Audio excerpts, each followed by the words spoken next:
ನಮಗೆ ಬೇಕಾಗಿರಲ್ಲ, ಆದರೂ ಬೇಕು. ಏನದು? ಒಳ್ಳೆ ಸಾವು. ಆಶ್ಚರ್ಯ ಆಗ್ಬೋದು, ಏನು ಸಾವಿನ ಬಗ್ಗೆ ಮಾತಾಡ್ತಾನೆ, ಬದುಕಿನ ಬಗ್ಗೆ ಮಾತಾಡಬೇಕಲ್ವ ಅಂತ. ನಮಸ್ತೆ ಸ್ನೇಹಿತರೆ, ನಾನು ನಿಮ್ಮ ಕಲ್ಪೇಂದ್ರ ಕಂಬಾಳು. ನನ್ನ ಯೂಟ್ಯೂಬ್ ಚಾನಲ್ಗೆ ಸ್ವಾಗತ. ಇವತ್ತು ನೋಡಿ ಒಂದು ತುಣುಕು ಹಾಕಿದ್ದೀನಿ. ಇವರು ನಮ್ಮೂರಿನವರೇ ಆದ ನಾಗರಾಜ್ ಆಚಾರ್ ಅಂತ ಹೇಳಿ. ಇವರು ಕಳೆದ ಒಂದು ವಾರದ ಹಿಂದೆ ಮೃತಪಟ್ಟರು.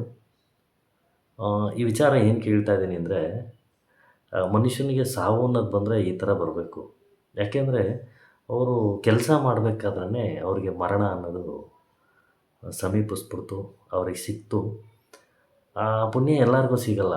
ಯಾಕೆಂದರೆ ಒಂದು ಕಾಯಕ ಮಾಡ್ಬೇಕಾದ್ರೆ ಅವರು ಪ್ರಾಣ ಪಕ್ಷಿ ಹಾರೋಯ್ತು ಅಂದರೆ ಅವ್ರು ಎಷ್ಟು ಪುಣ್ಯವಂತರು ಅಂಥೇಳಿ ನಾವು ಯೋಚನೆ ಮಾಡಬೇಕಾಗತ್ತೆ.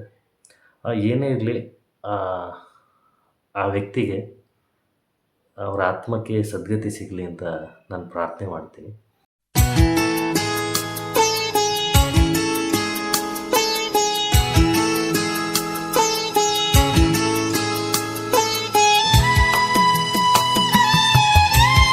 ಕೆಲವರಿಗೆ ಪೂರ್ವಾರ್ಜಿತವಾಗಿ ಸಿಗುತ್ತೆ ಈ ಸಾವು ಅನ್ನೋದು, ಈ ಥರ ಸಾವು. ಇದಕ್ಕೆ ಪ್ರತ್ಯೇಕವಾಗಿ ಒಂದು ನೀತಿ ಅಂತ ಇದೆ. ಒಂದು ಸಾವು ಬರಬೇಕಾದ್ರೂ ಯಾವ ಥರ ಬರಬೇಕು ಅಂಥೇಳಿ ಕೋರಿಕೆ, ಪ್ರಾರ್ಥನೆ ಅನ್ನೋದು ಇರುತ್ತೆ. ಅದು ನೋಡೋಣ ಬನ್ನಿ ಹೇಗಿದೆ ಅಂಥೇಳಿ.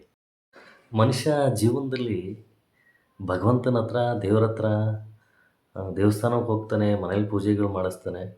ಬಟ್ ಭಾಳಷ್ಟು ಕೇಳ್ಕೊಂತಾನೆ, ನನಗೆ ಅದು ಕೊಡು, ಇದು ಕೊಡು, ಒಳ್ಳೆ ಹೆಂಡತಿ ಕೊಡು, ಏನು ಸಂತಾನ ಭಾಗ್ಯ ಎಲ್ಲ ಕೊಡು, ನನಗೆ ಹಣ ಕೊಡು, ಅಂತಸ್ತು ಕೊಡು, ದುಡ್ಡು ಕೊಡು, ಮತ್ತು ಒಳ್ಳೆ ಪತ್ನಿ ಕೊಡು, ಒಳ್ಳೆ ಗಂಡನ ಕೊಡು, ಒಳ್ಳೆ ಸಂಬಂಧ ಕೊಡು, ಒಂದು ಒಳ್ಳೆ ಕಾರ್ ತೊಗೋಬೇಕು, ಒಂದು ಒಳ್ಳೆ ಮನೆ ಕಟ್ಟಬೇಕು, ಒಂದು ಒಳ್ಳೆ ಸೈಟ್ ತೊಗೋಬೇಕು, ಒಂದು ಒಳ್ಳೆ ಫ್ಲ್ಯಾಟ್ ತೊಗೋಬೇಕು. ಈ ಥರ ಎಲ್ಲ ಸಾಕಷ್ಟು ಕೇಳ್ಕೊತಾನೆ ಮನುಷ್ಯ. ಆದರೆ ಒಂದು ಕೇಳೋದಿಲ್ಲ. ಅದೇನಪ್ಪ ಅಂದರೆ, ಅದು ಬಂದು ನಮಗೆ ಬೇಕಾಗಿರಲ್ಲ, ಆದರೂ ಬೇಕು. ಏನದು? ಬೇಕಾಗಿರಲ್ಲ, ಬೇಕು. ಏನಿದು ಹಿಂಗೆ ಮಾತಾಡ್ತಾ ಇದ್ದಾನೆ ಅಂದರೆ, ಅದು ನಾವು ಬಯಸದೇ ಇರೋದು. ಬಯಸದೇ ಇದ್ದರೂ ಬರುತ್ತೆ, ಬಯಸಿದ್ರೂ ಬರುತ್ತೆ. ಅದಕ್ಕೆ ಇದೇ ರೀತಿ ಬರಬೇಕು ಅನ್ನೋದಿದೆಯಲ್ಲ, ಅದು ಬೇಕಾಗಿರೋದು. ಸೊ ಅದನ್ನು ನಾವು ಕೇಳ್ಕೊಳ್ಳಲ್ಲ. ನಾನೀಗ ಹೇಳ್ದಾಗೆ ಮೊದಲಿಂದೇ ಎಲ್ಲ ಕೇಳ್ಕೊತೀವಿ, ಇದನ್ನು ಮಾತ್ರ ಕೇಳಲ್ಲ ನಾವು. ಅದು ಏನಪ್ಪ ವರ ಅಂದರೆ, ಒಂದು ಮಂತ್ರ ಇದೆ. ಅದು ಏನಕ್ಕೆ ಉಪಯೋಗ ಆಗುತ್ತೆ, ಏನಕ್ಕೆ ಬರುತ್ತೆ ಅಂದರೆ, ನಾನು ಆವಾಗಲೇ ಹೇಳಿದೆ, ಇದು ಮನುಷ್ಯನಿಗೆ ಅವಶ್ಯಕತೆ ಇಲ್ಲ, ಆದರೂ ಅವಶ್ಯಕತೆ ಇರುತ್ತೆ. ಅದೇನಪ್ಪ ಅಂದರೆ, ಒಳ್ಳೆಯ ಸಾವು. ಆಶ್ಚರ್ಯ ಆಗ್ಬೋದು, ಏನು ಸಾವಿನ ಬಗ್ಗೆ ಮಾತಾಡ್ತಾನೆ, ಬದುಕಿನ ಬಗ್ಗೆ ಮಾತಾಡಬೇಕಲ್ವ ಅಂತೇಳಿ. ಬದುಕು ಮನುಷ್ಯನಿಗೆ ಎಷ್ಟು ಇಂಪಾರ್ಟೆಂಟ್ ಇರುತ್ತೋ, ಸಾವು ಅಷ್ಟೇ ಇಂಪಾರ್ಟೆಂಟ್ ಇರುತ್ತೆ. ಯಾಕೆಂದರೆ ಕೆಲವು ಘಟನೆಗಳು ನೋಡಿದಾಗ ಅನಿಸುತ್ತೆ, ಈ ದುಃಖ, ಈ ನೋವು, ಈ ಸಂಕಟ ಬರಬಾರ್ದಿತ್ತಲ್ವ, ಆದರೂ ಬಂತಲ್ವ. ಪಾಪ ಒಳ್ಳೆ ಮನುಷ್ಯ, ಒಳ್ಳೇದು ಮಾಡಿದ್ದ, ಒಳ್ಳೆ ನಡೆ ನುಡಿ ಇತ್ತು, ಆದರೂ ಈ ಥರ ಹೀನಾಯವಾಗಿ ಸತ್ತೋಗ್ಬಿಟ್ಟ. ಇಷ್ಟು ಹೀನಾಯವಾಗಿ ಅವನಿಗೆ ಮರಣ ಬಂತು, ಸಾವು ಬಂತು ಅಂಥೇಳಿ ಮಾತಾಡ್ತೀವಿ. ಸೊ ಅದಕ್ಕೆ ಒಂದು ಮಂತ್ರದಲ್ಲಿ ಸೂಕ್ತವಾದ ದಾರಿ ಇದೆ, ದಾರಿ ಉಂಟು. ಅದು ಮಂತ್ರ ಏನಪ್ಪ ಅಂದರೆ, ನೋಟ್ ಮಾಡ್ಕೊಳ್ಳಿ. ಅನಾಯಾಸೇನ ಮರಣಂ ವಿನಾ ದೈನ್ಯೇನ ಜೀವನಂ ದೇಹಾಂತಂ ತವ ಸಾನ್ನಿಧ್ಯಂ ದೇಹಿ ಮೇ ಪರಮೇಶ್ವರಂ. ಎಷ್ಟು ಚೆನ್ನಾಗಿದೆ ಈ ಸಾಲು ಅಂದರೆ, 4 ಸಾಲು ಅಷ್ಟೇ ಬರೆದಿದ್ದು. ಒಂದೊಂದು ಸಾಲಿಗೂ ಒಂದೊಂದು ಅರ್ಥ ಇದೆ ರೀ. ಬಟ್ ನಮ್ಮ ಋಷಿ ಮುನಿಗಳು, ನಮ್ಮ ಪೂರ್ವಜರು ಇದನ್ನೆಲ್ಲ ಬಿಟ್ಟೋಗಿದ್ದಾರೆ ಅಂದರೆ ಏನೋ ಒಂದು ಒಳ್ಳೆಯದಕ್ಕಿಂತ ಬಿಟ್ಟೋಗಿದ್ದಾರೆ. ಸೊ ನಾವೆಲ್ಲ ಈಗ ಆಧುನಿಕತೆ ಬಂದು ಎಲ್ಲದರಿಂದ ಓಡ್ತಾ ಇದ್ದೀವಿ. ಯಾಕೆಂದರೆ ಈಗ ಸಾವು ಅನ್ನೋದು ಹುಟ್ಟಿದ ಮೇಲೆ ಸಾವು ಬಂದೇ ಬರುತ್ತೆ. ಸಾವು ಹಿಂಗೆ ಬರಬೇಕು ಅಂತ ಕೇಳ್ಕೊಳ್ಳೋದಿದೆಯಲ್ಲ, ಅದು ಭಾಳ ಕಷ್ಟ, ಅದು ಸಿಗೋದು ಕಷ್ಟ. ಯಾಕೆಂದರೆ ಪಾಪ ಒಳ್ಳೆ ಮನುಷ್ಯ ರೀ, ಚೆನ್ನಾಗಿದ್ದ, ಓಡಾಡ್ಕೊಂಡಿದ್ದ, ತೀರೋಗ್ಬಿಟ್ಟ ಅಂತಾರೆ.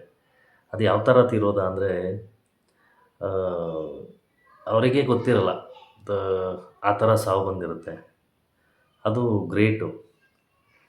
ಬಟ್ ಇದು ಮಂತ್ರದ ಅರ್ಥ ಏನಪ್ಪ ಅಂದರೆ, ನಾವು ಯಾವುದೇ ರೀತಿ ನಮಗೆ ಗೊತ್ತಿಲ್ಲದೇ ಭಗವಂತನ ಮುಂದೆನೇ ನಮಗೆ ಆ, ಅದರ ಅರ್ಥನೂ ಹೇಳ್ಬಿಡ್ತೀವಿ. ಅನಾಯಾಸೇನ ಮರಣಂ ಅಂದರೆ ಅನಾಯಾಸವಾಗಿ ನನಗೆ ಗೊತ್ತಿಲ್ಲದೇ ನನ್ನ ನನಗೆ ನೋವುಗಳು ಬಾಧೆಗಳು ಇಲ್ಲದೇ ಸಾವು ಬರಬೇಕು, ಅದು ಅನಾಯಾಸೇನ ಮರಣಂ ವಿನಾ ದೈನ್ಯೇನ ಜೀವನಂ.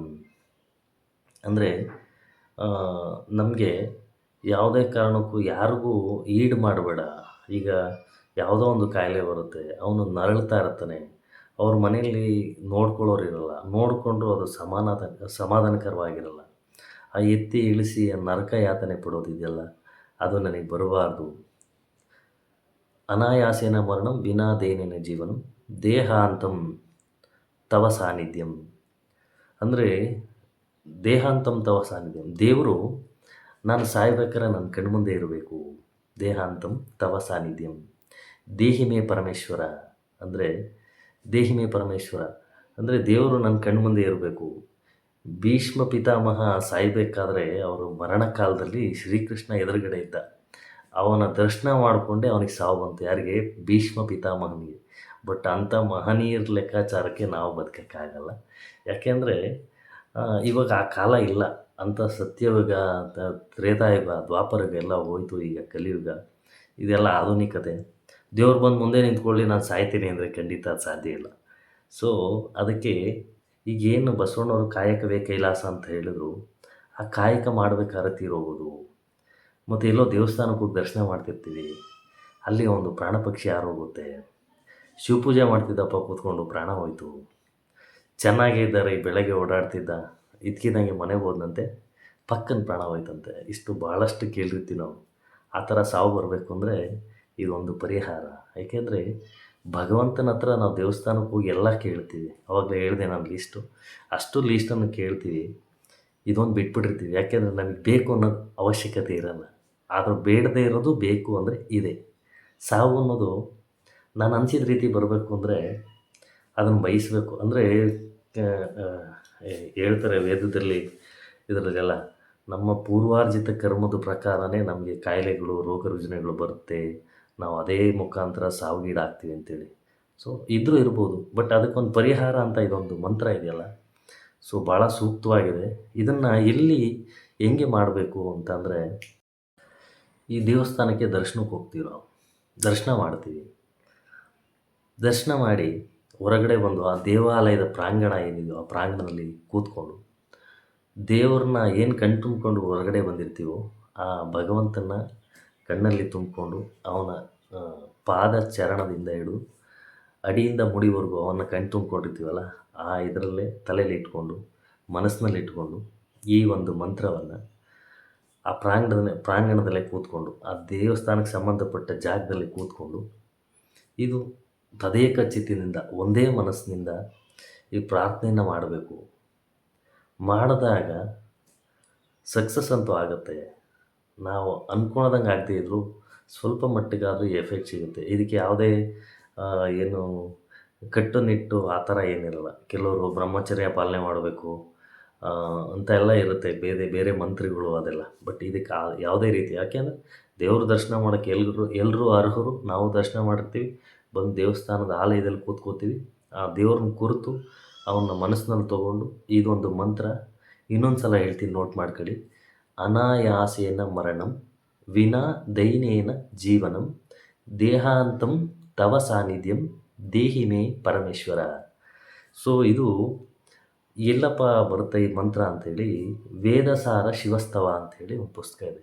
ಸೊ ಅದರಲ್ಲಿ ಬರುತ್ತೆ, ಮನುಷ್ಯನಿಗೆ ಸದ್ಗತಿ ಸಿಗಬೇಕು, ಒಳ್ಳೆಯ ಸಾವು ಬರಬೇಕು ಅಂದರೆ ಅದಕ್ಕೆ ಪರಿಹಾರ ಇದೆ ಅಂತೇಳಿ ಈ ಪುಸ್ತಕದಲ್ಲಿ ಹೇಳ್ತಾನೆ.